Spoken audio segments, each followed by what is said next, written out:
Okay, I see everyone here getting settled.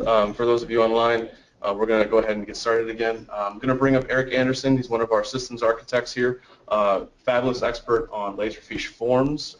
Many of you probably have already worked with him. And he's going to be presenting a process on AP automation utilizing Laserfiche forms. So I'll give it over to Eric.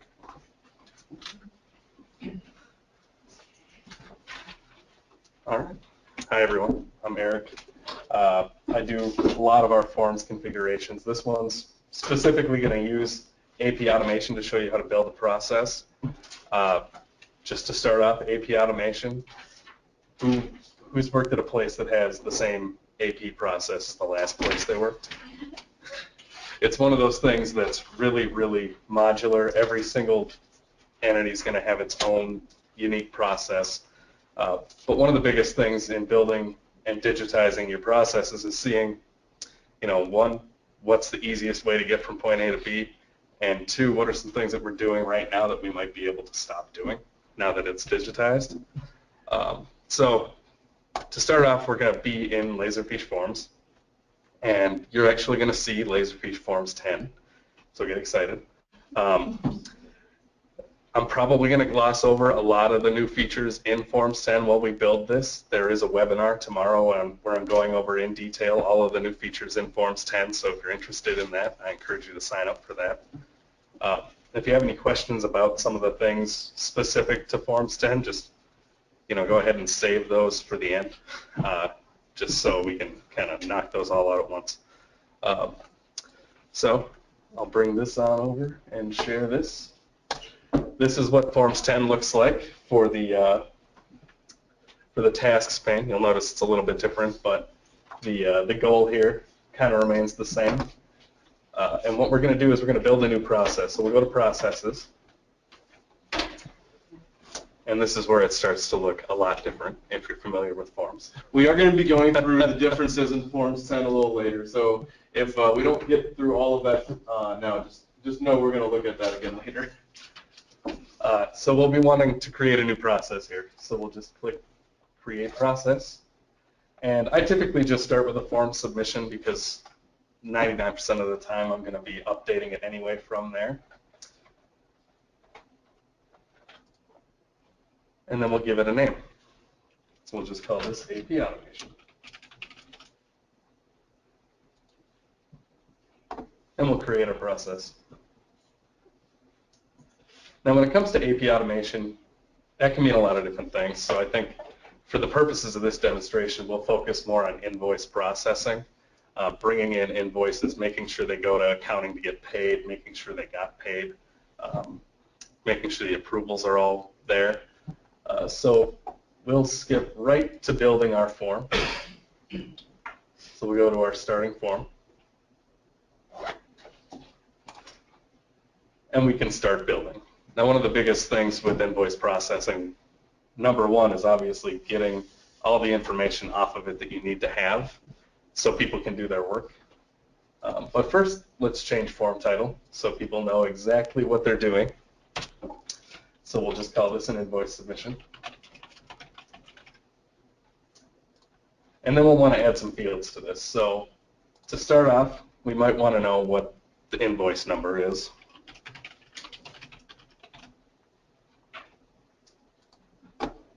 And then some more specific information. Maybe we want to know who the vendor is. If we work with a lot of the same vendors, we could probably have a static drop-down list of vendor names. If you work with a lot of various vendors that may or may not change all the time, or you might be filing one that you've never seen before and it might not be on the list yet, you might want to use a text field for that. But we're going to use a drop-down, and we'll just have vendor A, B, and C.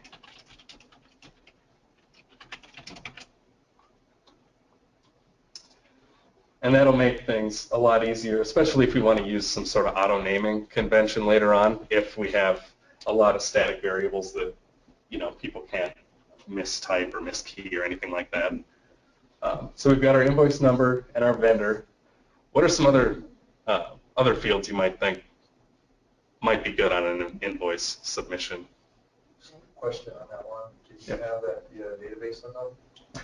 Yep, you can tie all of this information to databases either with lookups or stored procedures, anything like that. So if you have a vendor list that exists in a table somewhere, you could load it from there. That can be really useful, especially if your accounting system is SQL based. So what was your question again? What other fields do you think might be useful on this? Description of item, or what are you paying for? Yeah, that's a good one.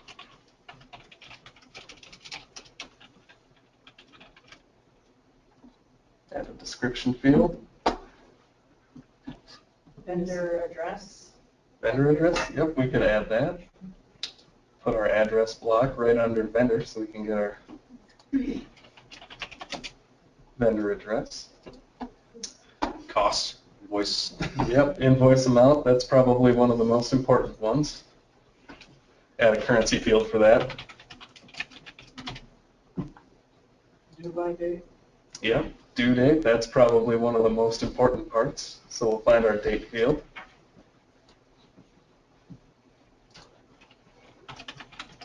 Invoice due date.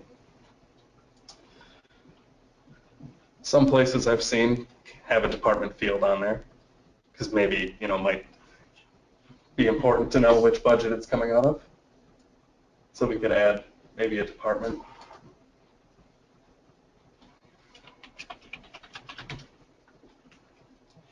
And then get really creative.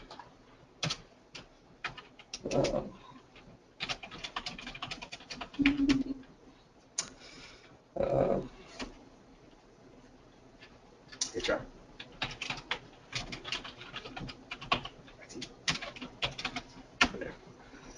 Thanks, Sean. Good help. So we've got a lot of really good fields on here. But when it comes to invoice processing and routing and making sure that invoice gets paid, I think probably the most important part of this whole process is getting the invoice into Laserfiche. So we'll add a file upload, and maybe I'll put that, right under where all this invoice information is coming in.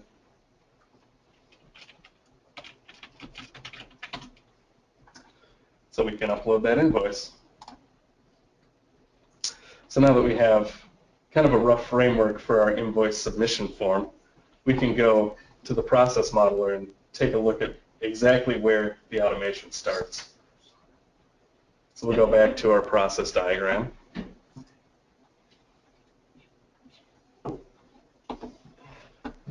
And the first thing I'm going to do is just delete the end because we don't actually know when it's going to end. You'll notice in 10 this has a really nice snap to grid thing.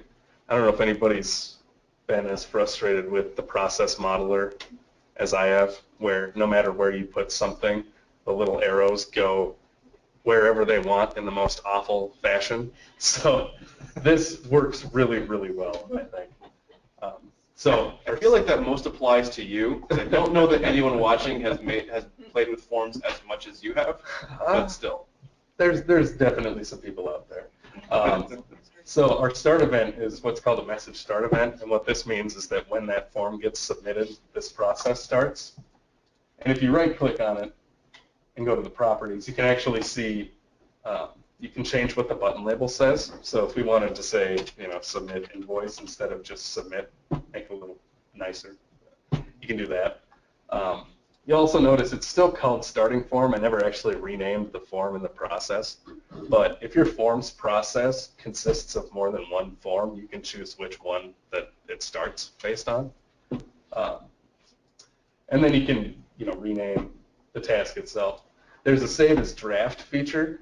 In some of your longer forms, if you have a really long form or something that somebody's going to need to get a lot of information to fill out, you might want to include a save as draft. This one's going to be a pretty quick submission, so there's not really any reason to have a save as draft. And you can always update your thank you message if you want. But we won't do that right now. So what we'll think for this one is if we're going to submit this, the first place it's going to need to go is maybe a department head. If we base it on department, somebody gets that invoice, maybe it needs to route to that department head to make sure that it's actually, something that was purchased for that department. Maybe somebody filled that in wrong and somebody's about to get that deducted from their budget when it should be coming out of somebody else's. So we'll just add a gateway right here. And what the exclusive gateway does is it'll take one outflow path depending on variables in the form. So in this case, we'll have 3 user tasks. We'll move those over into our stage 2. Coming out of this, for each of those 3 departments that we had set up. So our user task 1 might be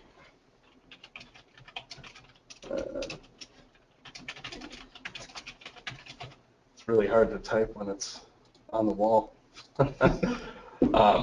So Parks and Rec Director, we can include approval in here. One thing to keep in mind when you're naming these, though, is that when somebody gets assigned this task, that name is what they see in their task list. So while it might make sense to you seeing Parks and Rec Director approval, you might want to shorten this up because the Parks and Rec Director, if they see 6 or 7 of these, it's not giving them a whole lot of information. So you might want to say, maybe abbreviate Parks and Rec, P&R, invoice approval. That gives them a little more information, makes it a little more specific so they can kind of sort through their own list. Because if there's 4 or 5 forms where they have an approval process and it's always named Parks and Rec Director approval, it's going to be just a sea of nothing to them. So we'll name it something that gives it a little more definition, and the form they're going to be approving is that starting form. Now, we'll want to make it read-only, but we don't have to. So what we could do is we can make it read-only if it's something that maybe they shouldn't be changing.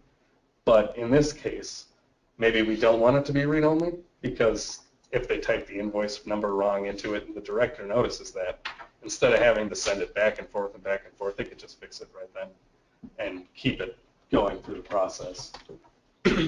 The allow direct approval is an option where you can actually have an email notification go out for the director approval.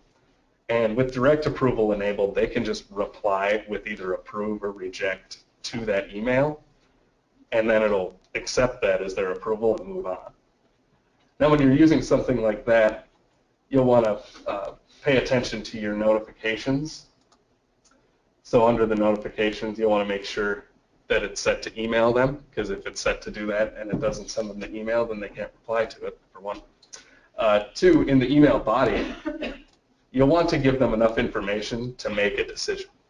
So what you can do is you can actually use a lot of your tokens from the form in your email body. So you could go through and say, this is an invoice approval, so we might put vendor, department.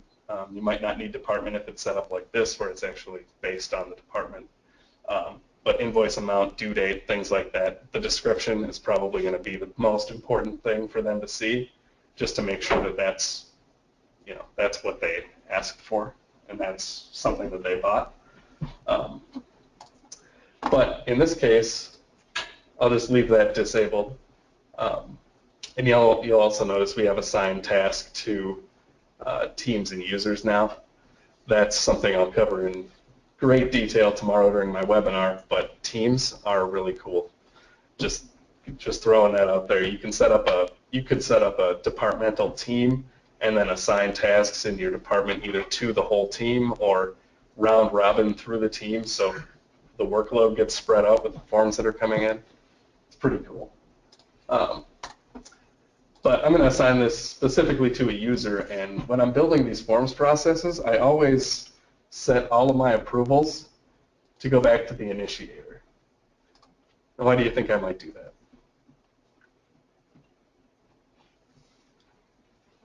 It makes it a lot easier to test all the branches if I don't have to log out and log back in every time as a different user to test these. Also, if you're trying to test these and you don't want to bring 5 or 6 people into your testing, this makes it a lot easier, because then I don't have to waste the Parks and Rec director time sending test emails back and forth and approving fake forms when I could just be doing all the testing as myself. So I always set that as initiator while I'm building these out. And then obviously we'll want to have some sort of approve and reject setup. If you're familiar with forms already, you'll notice we have due date and priority down here. Priority is something that's always existed as long as I can remember in forms, but it used to be its own tab up at the top. Now the priority can actually be set here based on conditions. We won't really set anything up like that, but that's one of the cool new features is you could set this up so that it would be high priority if the due date is today or something like that, and just kind of give that a little extra emphasis, especially because in the task manager you can actually sort your assigned task based on priority. So if you have a whole system based on priority levels, that would make this really useful because then that pushes it right to the top.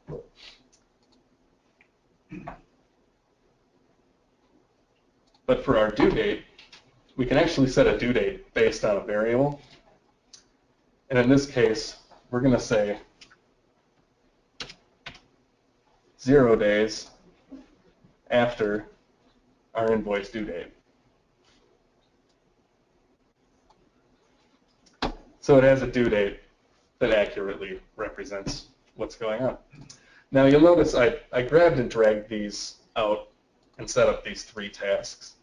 But a more efficient way of actually doing this would be to set up one of these director approvals ahead of time and then just make a copy and make another copy. Because then we can just go in here. All this information is going to be the same, but then we can change the one thing on these that actually needs to change. What was our third department, Sean? IT. IT. Your help. All right, so now we've got 3 set up. It was really quick because once we got the first one configured, we could just copy those. And now we just need to redraw our lines. So we'll just redraw our path. And there we go. Now, to set up our paths, we can just double-click on this exclusive gateway and go to our outflow. And now we can set up the routing to go to each one of those directors. So you can give each path a name, and that actually shows up on the arrows, but I don't think that's really necessary because the tasks themselves kind of outline what's happening. So for our condition, we'll say that we want our department for that first outflow to be Parks and Rec. So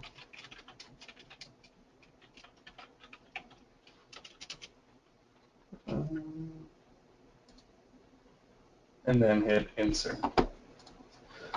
Now one thing I like to do with this, since I set up one already, we'll save.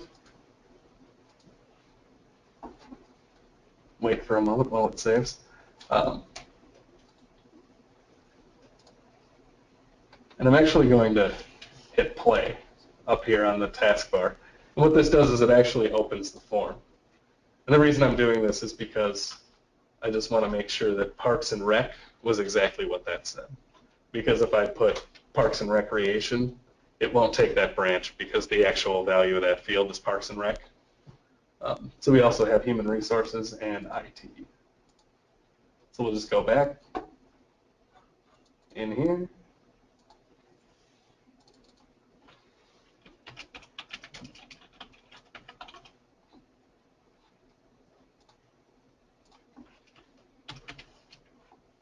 Oops.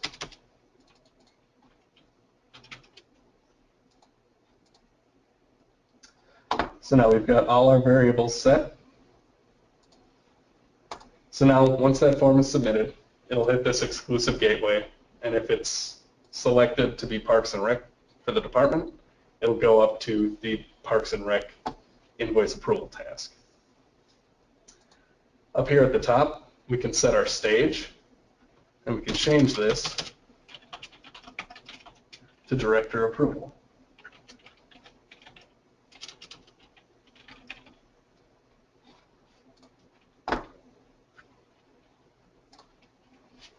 we can change our default stage to initial submission.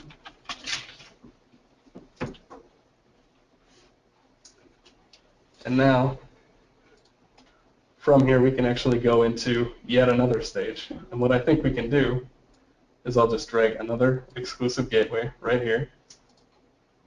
And you'll notice sometimes the arrows do kind of get a little weird, but it's really easy to fix. So we'll draw our arrows back to the exclusive gateway. And the reason why you use the same gateway when you open and close is because, in this case, the way that the exclusive gateway works is that when it reaches that point, it'll take one path and only one path. So if you have a situation set up with your exclusive gateway where it could potentially be true in two branches, if it ever is, it's just going to fail right there. So for something like that where it might be true in more than one branch, you'll want to use an inclusive gateway, and that can take multiple paths. And then you'd want to close it with an inclusive gateway. With the exclusive gateway, it takes one branch, and then when multiple branches meet at the end of that, it only waits for one. So if it has the potential, so for instance, if I open this with a parallel gateway, so it takes all three branches, if I then close those branches with an exclusive gateway, it won't wait for those other branches to finish before moving on. It'll actually just terminate those other ones. So more often than not, and I actually can't think of an instance offhand why you would, you want to close these gateways with the one that you opened it with. What if you assigned, time for Q&A yet, but since we're on the subject, what if you were in a team environment where multiple people were assigned the same process and it's first come, first serve, first person to finish this is done? Would that be, and would you then use parallel gateway and then close it with an exclusive gateway? That's how I would do it in 9, but in 10, you can just assign it to the team.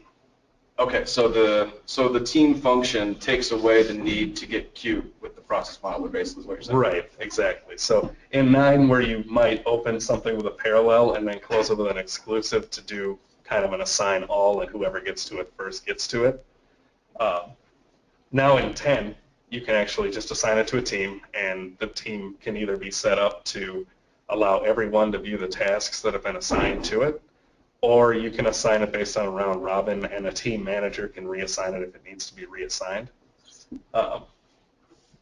But yeah, in 9, there would be a place for that. In 10, teams kind of eliminated the need to do that. Okay. What do you mean by reassign? In 10, when you have teams set up, so say we have the consulting team, and it's me and Ron, Justin, Kyle, Bryce, Jessica. That would be all 6 of us in a team, and you could assign one of these user tasks to a team. And then depending on how you have the team set up, because you can set it up one of 2 ways. One way is you can set it up so that something gets assigned to the team, everyone in the team can see it, and then whoever does it first is the one that does it, and then once it's done, it moves on. You can also set it up so that members of that team can only see what they've been assigned. So it'll kind of assign based on either roles, which is another thing that you can set up within that team, or based on a round robin. So it'll just kind of cycle, this person got one, then the next, and run around. But a team manager, so if we have Jessica, who's the consulting director, set up as a team manager, then she can go in and see from her team view all the tasks that have been assigned to the team, not just her own. And then she could take, say, a task that's been assigned to Justin and reassign it to me.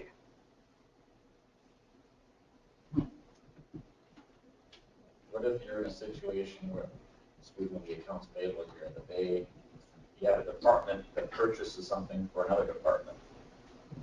So the bill gets forwarded to the department that purchased it, and he goes, well, I'm going to forward it on to here to go get quoted. That would be, the question was what would happen if one department purchased something for another department, and then when they got the bill, it needed to be routed to a different department. The way that I'd handle that is I'd actually build out a more complex process here where it could be routed to a different department. So what I might do in that case is, for something like that, since we left it so they could edit this form, we could set it so they could change the department in the form, and then potentially instead of approve, reject, we could add a third button that might say reassign department. And then when it gets to here, we could have it route back to our original exclusive gateway, and then it would go to the correct department at that point. It would just be building in a loop into the process model. It's one of those that would definitely require quite a bit of testing to make sure that it's all going to work right, but it's just a more advanced version of what we're building right now. So now that we have our director approval grid here set up, and it's all merging back at this exclusive gateway, if it's been approved, we'll want it to go to accounting. If it's been rejected, we'll want to stop the process. So we'll add another exclusive gateway right here. And the reason why we're doing this is because you can't have multiple inflow paths and outflow paths from a single gateway. So what we need to do is merge them all into the one exclusive, and then now that we want to disperse yet again, make a decision one way or the other, we need to use another one. So we'll merge and then decide. And in this case, we'll either decide to end the process, or we'll decide to go to accounting. So in this case,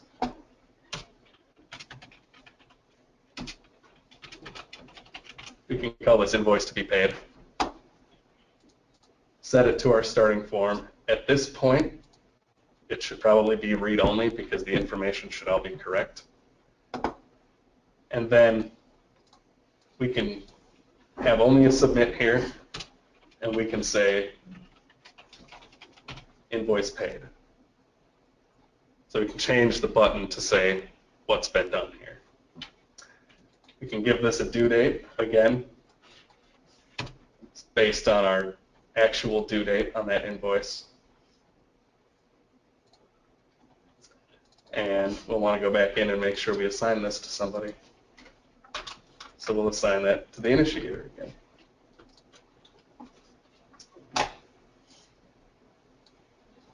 And then we'll end the process.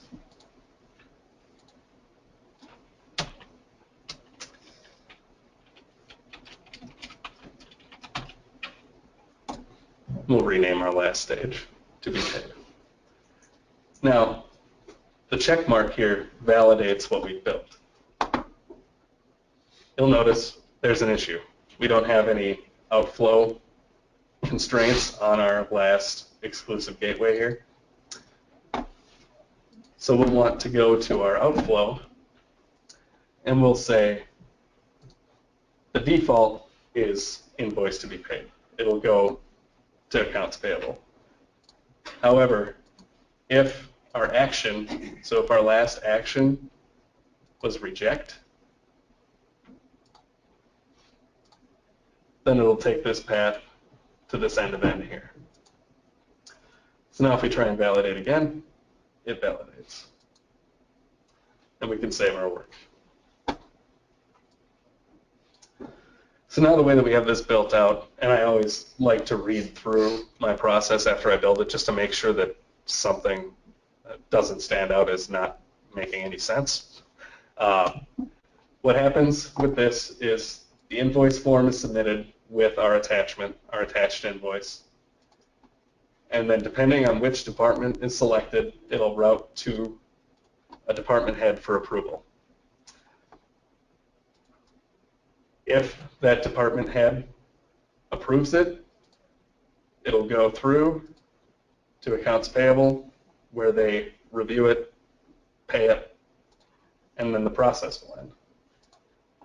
If they reject it, it'll take our top branch, and the process will just end. Now what we could do is we could also spread this out a little bit more. And in our outflow path from that exclusive gateway, we can actually name our branches. The one that goes directly to the end event is reject.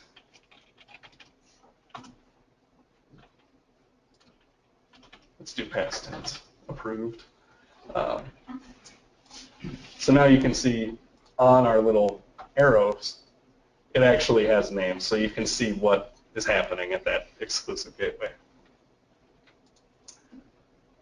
Did you only set it to email or notify the initiator once it was approved? You didn't set it to notify the initiator if it was rejected? I haven't built that in yet. That's something that could be added. This is, can you repeat the question again? The question was, could we add emails to notify the initiator if it's been approved or rejected? That hasn't been built in yet. This doesn't have an email server configured on it right now, but it could be. And if you're using something like Active Directory for that, it could get the email address automatically. Another thing that you can do if you're not using Windows authentication in Forms is whenever somebody logs in, you'll see it says administrator up here. That's what I named this user. If you go into the account section here, you can actually define your own email address there. So if you're using Active Directory, it should pull it automatically from there. But if you're not, your users will need to come in and define that themselves. So that's the number one thing to think about when you're doing that. So now that we've got a basic process built, really basic, now we can test it, make sure the process itself works, see if there's any flaws in the process. I know we're going to see some, because I planned it. First things first, somebody could submit this with nothing in it. So one thing we might want to do is head back to the forms designer and decide what is the most important information on this form and make those fields required. Now, number one, the most important thing to think about when defining your required fields is what information does the forms process need to actually finish. So in this case, for the forms process itself, invoice number isn't required. Obviously, it's going to be required in the process, but for the forms process itself to run from start to end without terminating, it doesn't need that invoice number, but it does need a department. So our department field might want to be required. And that's really the only thing that it needs to run. That's the only necessary thing for this process to run start to finish. But let's fill this out as if we're actually filling it out for real. So if there's some sort of standardized invoice number, invoice ID that you use, if it's 3 letters followed by 8 numbers or something like that, you can set up field constraints so it'll only accept a value that fits that. I won't do that for this because I'm just going to type a bunch of random numbers in there, but that's definitely a possibility. For our department, we'll just say Parks and Rec. Vendor A, our invoice amount, somebody spent $100, and it's due tomorrow. Now for our upload, you can either just click upload and browse, maybe to brochures for our city's digital service packages. So you can just attach that right there. Our vendor address. Looks like this has been filled in several times. So there's our vendor address and a description.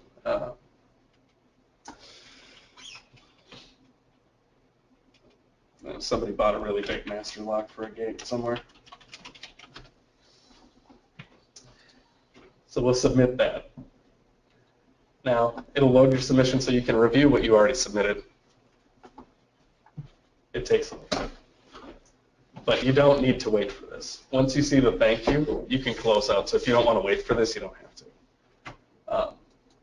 So we'll go directly to our tasks because they're being assigned directly to the initiator.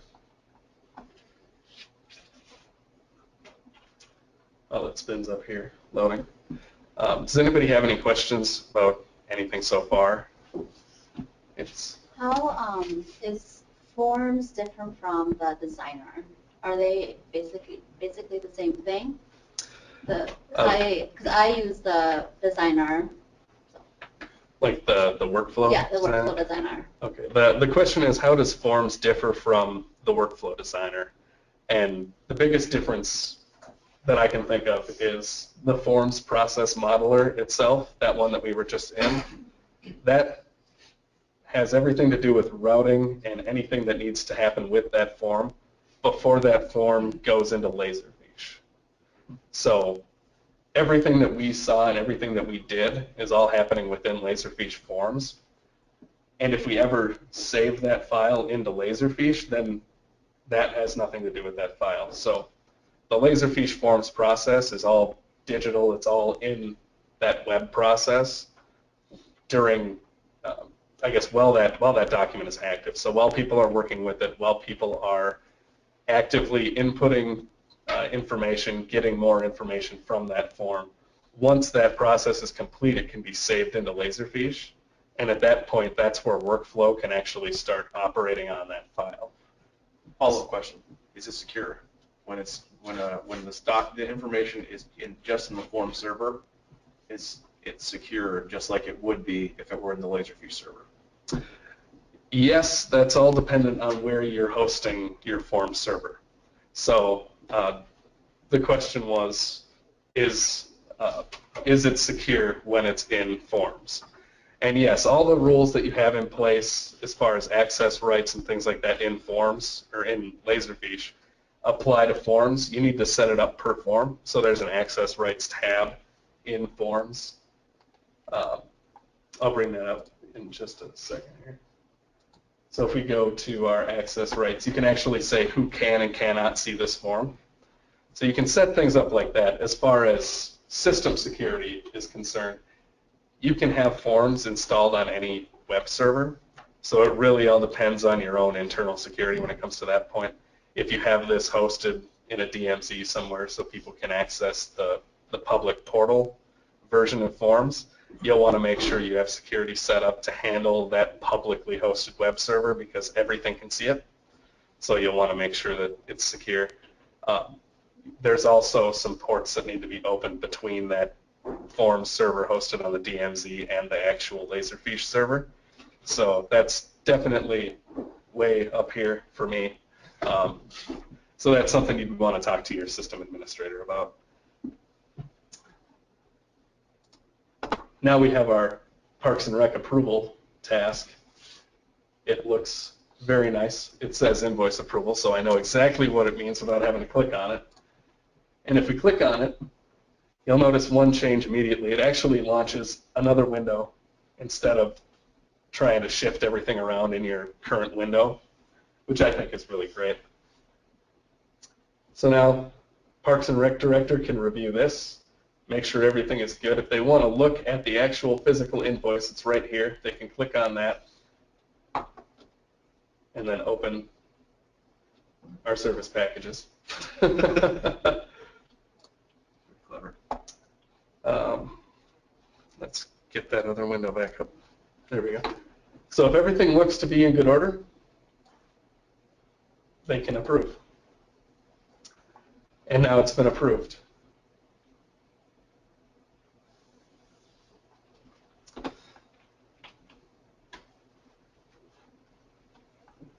Now we have our invoice to be paid task, the one that was assigned to accounting. They can view this. At this point, it's read-only, so they can't change anything about it. They can still view the same invoice that we just saw, and they can hit invoice paid whenever they pay the invoice.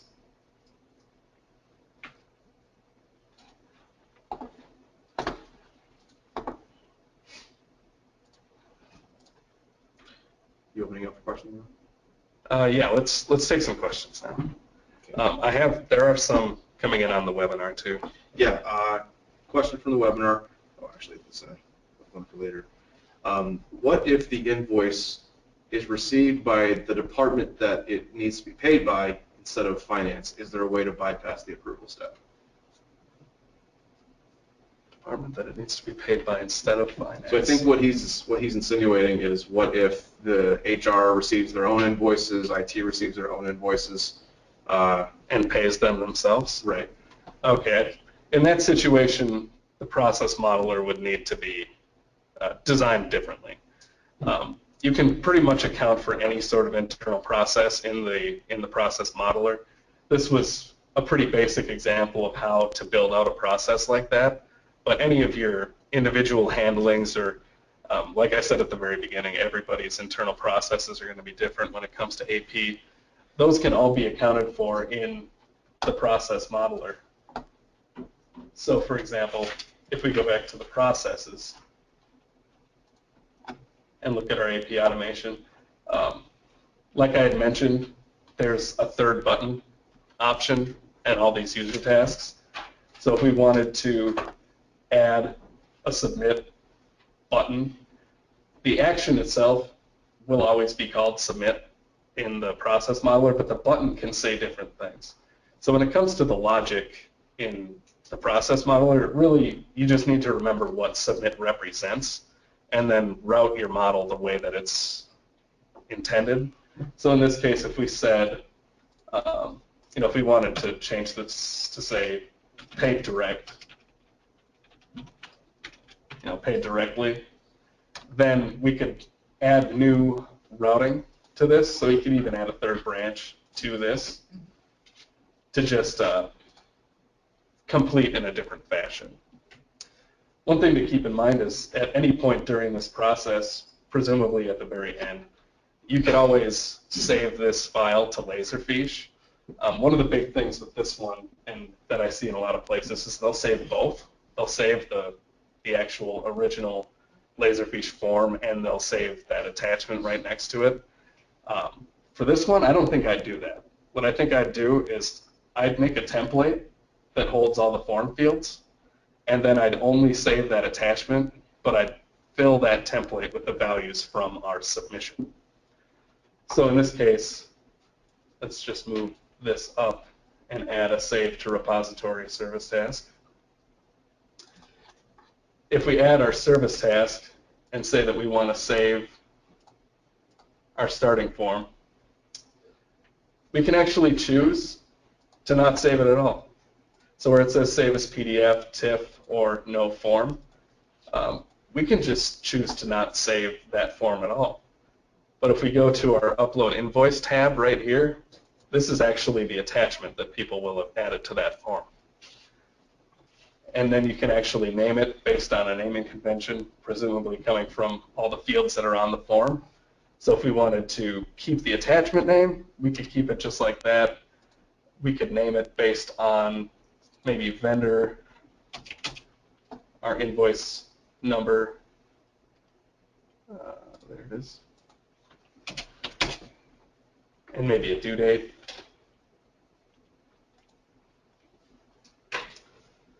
We can specify exactly where we want to save that attachment to. The most important part, though, is our configure fields out here. Now, this server is fairly new. It's our Laserfiche 10 server, so we don't even have any templates built in it yet. But we could build an accounts payable template or an invoice template that has all of our field values from that form. So that template could consist of invoice number, department, vendor, invoice amount, due date, and we could fill in all that information on our attachment. And then the way that a user could tell if that invoice had been paid is if it's in Laserfiche. If it never made it to Laserfiche, then that's likely it didn't get paid. Another way to see that is in your tasks under My History. So you can see where it is in the process.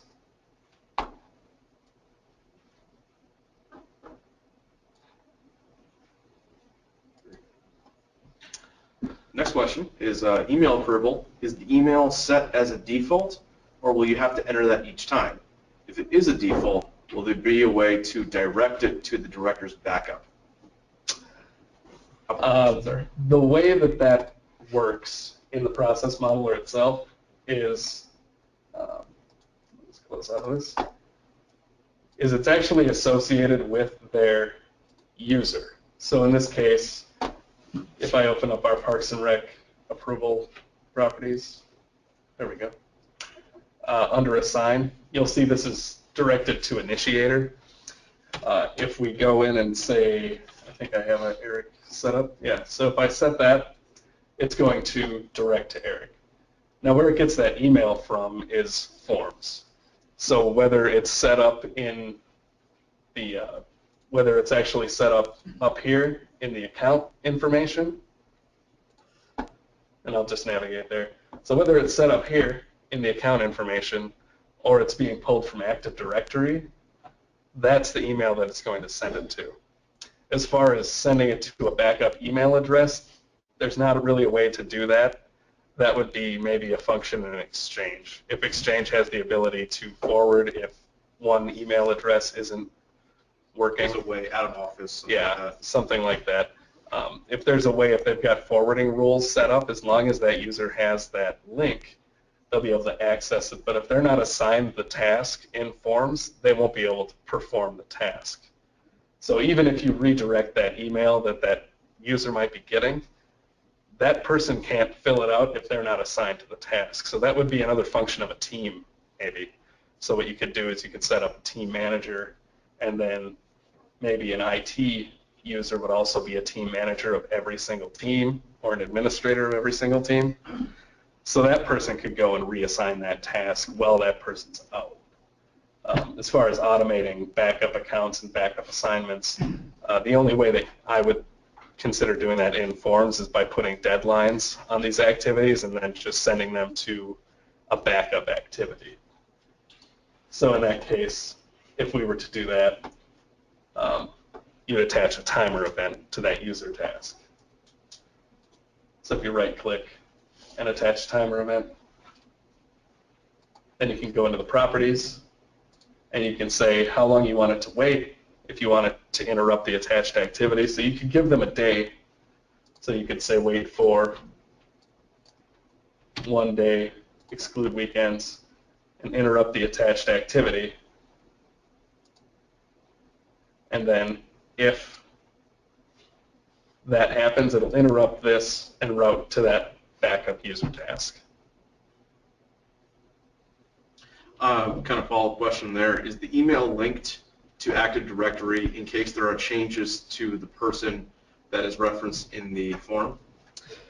Yeah, if you have Active Directory configured and you're using Windows accounts with Laserfiche and then also in Laserfiche Forms, it should pull it out of Active Directory. If it doesn't, you might want to get in touch with support, because if it's not populating emails from Active Directory, there might be a permissions issue that they might need to look at between the system account on the Forms server and Active Directory.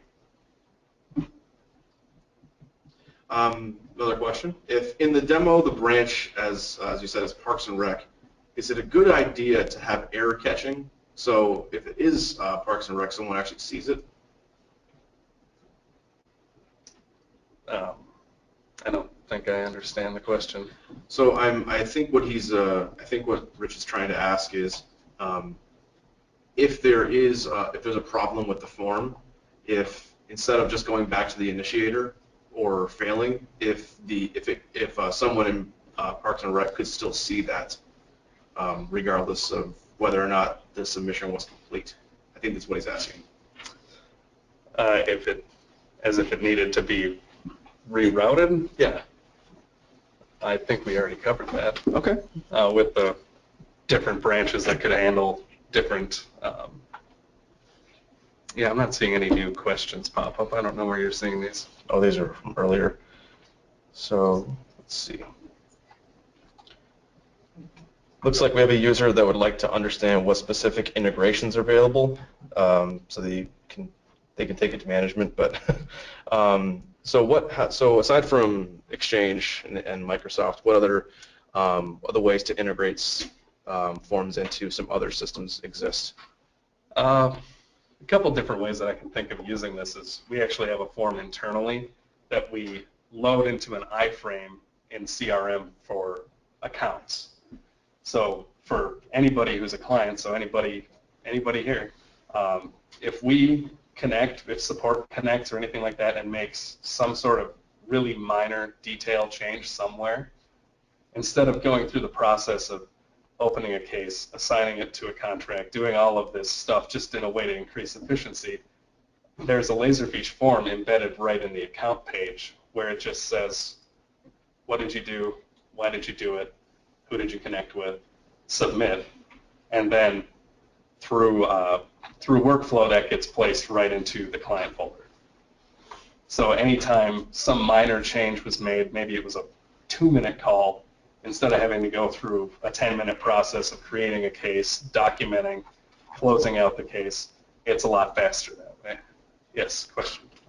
I have a question on reporting. Like when we registered for today's class, I think we signed up on form online, it looked like.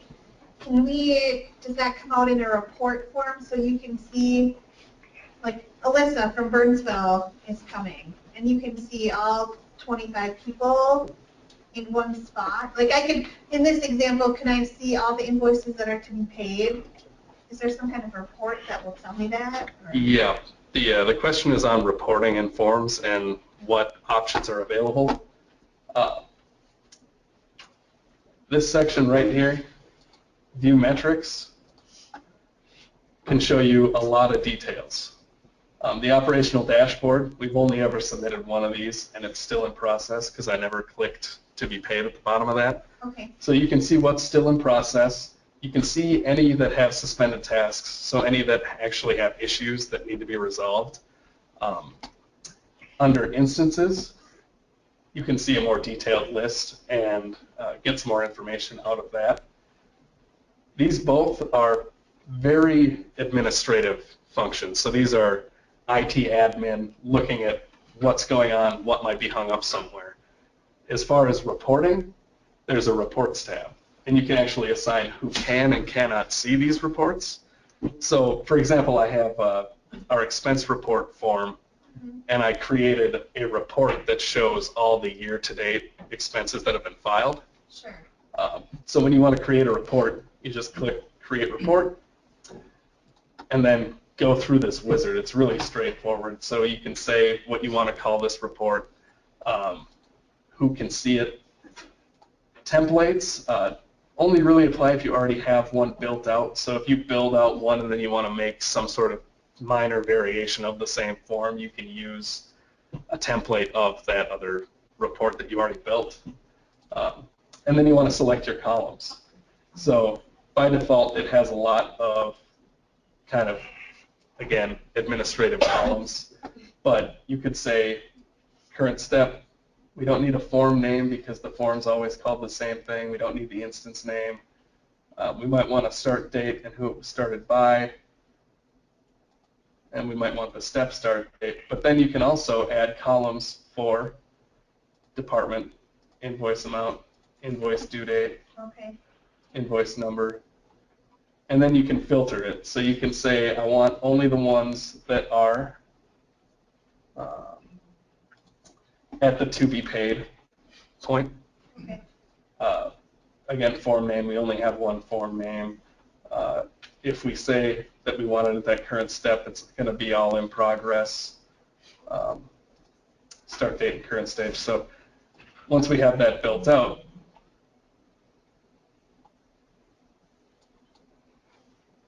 then we can take a look at that. And these reports can always be downloaded as either an Excel file or a CSV. So if you need to send this to somebody or if you need to do some Excel functions on it, you can do that. Or if you have some sort of method where you can actually import that into another system, you can do that. Okay. Thank you. Just a question back on the forms. So say you want to initiate the purchase with a purchase order, is in the purchase order field. can you automatically assign a number to a new record when you add it? Yeah, depending on how you want to set that up. You're standing right here. You repeat the question. The question is, can you automatically generate a purchase order number in a form if you're submitting for purchase orders? And yeah, you can. One of the ways that I tend to do that involves databases and lookups. So what I'll do is I'll set up a form with a lookup to a column that just says invoice number, and if it increments by some sort of logical method, so if it's 0, 0, 0, 0, 1, and then 2 and 3 and 4 and all that, basically what I set up is a lookup so that it sees that, and then the immediate next step in the process. So if we go back to our designer, the immediate next step will be a workflow that I call that updates that by 1. So that every time the form gets started, it looks at a number that hasn't been assigned yet. So for the first time that it ever runs, that table might have 1 row, and the purchase order number is PO0001. Then when the form starts, that's what loads into that field. You submit that. The next step would be a workflow service task that calls a workflow that just adds the next row, inserts the next row, which is PO0002. So you'd have just like a utility database that has. Right. Okay. But you could also create a lookup into another database. Yeah, if you're wanting to look up POs from another database, you could do that as long as it's SQL based. Another question from online. Can you schedule the reports and forms to automatically get emailed to a user weekly, for instance? I think he's talking about him. Yeah, that's not a function that exists in forms yet, but Laserfiche takes feature requests very seriously. So I'll definitely get on that, because one of the feature requests that they had definitely had to do with the usability of this process modeler, and they definitely took that seriously and did a huge overhaul here. But as far as scheduled reports from forms, no, that's not something that's currently doable.